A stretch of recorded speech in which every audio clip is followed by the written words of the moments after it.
नमस्कार, ज्ञान गंगा में आपका पुनः स्वागत। बहुत दिनों से ये आप कोई नया वीडियो नहीं देख पा रहे हैं, इसके लिए क्षमा प्रार्थी हूँ।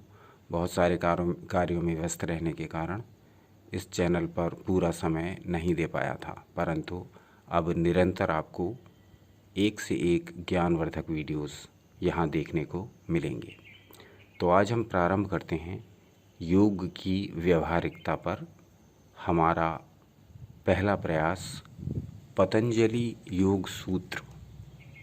पतंजलि योग सूत्र को यदि हम समझ लें तो हम पूरे योग दर्शन, भारत की जितनी भी दर्शन से संबंधित शाखाएं सबको समझ जाएंगे, प्राचीन भारतीय दर्शन को समझ जाएंगे और मानव जीवन को भी समझ जाएंगे। तो योग को समझने के लिए हमको पतंजलि योग दर्शन को पूरा पढ़ना आवश्यक है, पूरा समझना आवश्यक है, हृदयंगम करना आवश्यक है। उसके लिए हम पतंजलि योग सूत्र का एक एक श्लोक लेते हुए और उसको समझते हुए आगे बढ़ेंगे। और इस प्रकार से पूरा पतंजलि योग सूत्र पढ़कर हम योग और उसके अपने जीवन से संबंध के बारे में सब कुछ जानने का प्रयास करेंगे। क्योंकि योग अनंत है, योग के बारे में सब कुछ हम कभी नहीं जान सकते, परंतु जिस प्रकार से आकाश में गरुड़ भी उड़ता है और चिड़िया भी, सभी अपने अपने भाव के अनुसार कुछ न कुछ ग्रहण करते हैं, उसी प्रकार से हम भी इस महान ग्रंथ को पढ़ करके जितना हम समझ पाएंगे उस हिसाब से हम चीज़ों को समझने का प्रयास करेंगे। और न सिर्फ समझने का प्रयास करेंगे बल्कि उसको अपने जीवन में अपनाने का भी प्रयास करेंगे। तो इस प्रकार से हम केवल पतंजलि योग सूत्र ही नहीं, योग के और दर्शन के और सनातन धर्म के जितने भी महत्वपूर्ण ग्रंथ हैं सबको बारी बारी से पढ़ेंगे, उनकी सीरीज बनाएंगे और कई भागों में उन पर विस्तृत चर्चा करेंगे, उनको समझने का प्रयास करेंगे।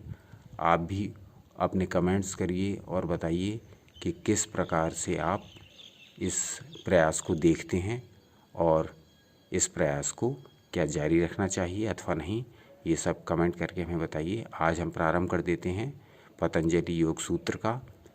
तो पतंजलि योग सूत्र को हम इसी कड़ी से भाग 1 से समझने का प्रयास प्रारंभ कर देते हैं। तो पतंजलि योग सूत्र का पहला श्लोक जो है वो है अथ योगानुशासनम।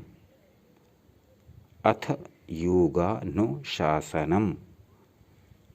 अब हम पहले देखते हैं कि इसमें शब्दों के क्या अर्थ हैं।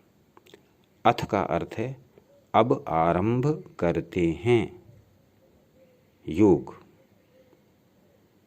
प्लस अनुशासनम, योगानुशासनम, योग की शिक्षा देने वाले ग्रंथ को।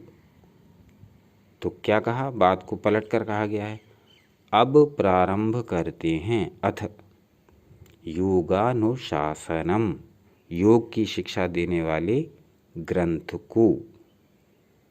तो इसका जो शब्दार्थ हो गया वो हो गया अब हम योग की शिक्षा देने वाले ग्रंथ को प्रारंभ करते हैं। तो ये इसका पहला श्लोक है पतंजलि योग सूत्र का। अब हम इस श्लोक को समझने का प्रयास करते हैं। अथ शब्द जो होता है वो अधिकार अर्थात आरंभवाचक और मंगल अर्थक है। अथ शब्द जो होता है वो किसी भी ग्रंथ को प्रारंभ करने से पहले यूज़ किया जाता है। अथ को प्रयोग करने से दो बातें सिद्ध होती हैं, यह मंगलार्थक शब्द भी है और यह आरंभवाचक शब्द भी है। जब आप कोई भी ग्रंथ उठाएंगे तो उसका प्रारंभ अथ से होगा। अथ प्रारंभ सूचक भी है और अथ ही मंगलकारी भी है, यानी कि अब हम इस पवित्र ग्रंथ को, अब हम इस पवित्र शास्त्र को और अब हम इस पवित्र ज्ञानदायक ग्रंथ को प्रारंभ करते हैं। इसीलिए हर शास्त्र के प्रारंभ में अथ शब्द का प्रयोग किया जाता है। अब आगे चलते हैं। योगानुशासनम। योग समाधि को कहते हैं और समाधि सारी अवस्थाओं में हमारे चित्त का धर्म है। अब ये हमारा चित्त क्या होता है और इसकी क्या भूमियाँ होती हैं और ये किस प्रकार कार्य करता है और योग से इसके किस प्रकार लाभ लिए जा सकते हैं, चित्त से हम किस प्रकार अपने जीवन को और अपने आसपास के लोगों के जीवन को सुधार सकते हैं, चेंज कर सकते हैं, बदल सकते हैं, अपनी मानसिकता में बदलाव ला सकते हैं, ये सारी चीज़ें धीरे धीरे जब हम इस ग्रंथ को पढ़ते जाएंगे तो क्लियर होती जाएंगी। तो आज से हमने इस अंक में पतंजलि योग सूत्र के पहले अध्याय से पहले श्लोक से श्री गणेश कर दिया है। अब धीरे धीरे हम इस ग्रंथ को पढ़ते चले जाएंगे, व्याख्या करते जाएंगे, विचार करते जाएंगे, समझते चले जाएंगे, शेयर करते चले जाएंगे और देखेंगे कि इस ग्रंथ में क्या क्या लिखा हुआ है जो कि संपूर्ण मानव जाति के लिए बहुत ही कल्याणकारी है। तो मिलते हैं अगले अंक में और फिर इसी क्रम को आगे बढ़ाते हुए। जब तक के लिए आपका अमूल्य समय देने के लिए बहुत बहुत धन्यवाद। देखते रहिए ज्ञान गंगा।